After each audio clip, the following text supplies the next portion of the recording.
Hi, I'm Jordan, and I'm going to be reading The Velveteen Rabbit to my dog Josie as part of Reach Out and Read's initiative. There once was a Velveteen Rabbit, and in the beginning he was really splendid. He was fat and bunchy, as a rabbit should be. His coat was spotted brown and white, he had real thread whiskers, and his ears were lined with pink sateen. On Christmas morning, when he sat wedged in the top of the boy's stocking, with a sprig of holly between his paws, the effect was charming. There were other things in the stocking, nuts and oranges and a toy engine and chocolate almonds and a clockwork mouse, but the rabbit was quite the best of all. For at least 2 hours the boy loved him, and then aunts and uncles came to dinner, and there was a great rustling of tissue paper and unwrapping of parcels, and in the excitement of looking at all the new presents, the Velveteen Rabbit was forgotten.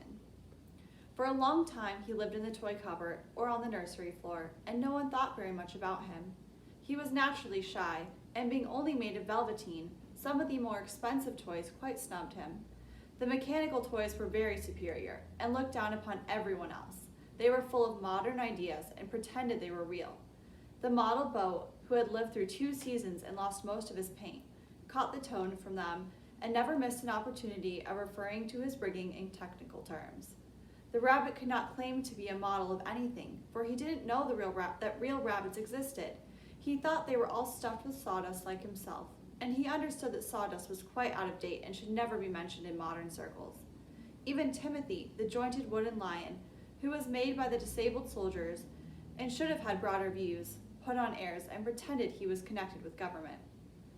Between them all, the poor little rabbit was made to feel himself very insignificant and commonplace, and the only person who was kind to him at all was the Skin Horse. The Skin Horse had lived longer in the nursery than any of the others.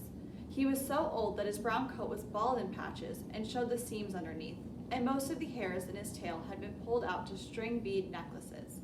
He was wise, for he had seen a long succession of mechanical toys arrive to boast and swagger, and by break their mainsprings and pass away, and he knew that they were only toys and would never turn into anything else.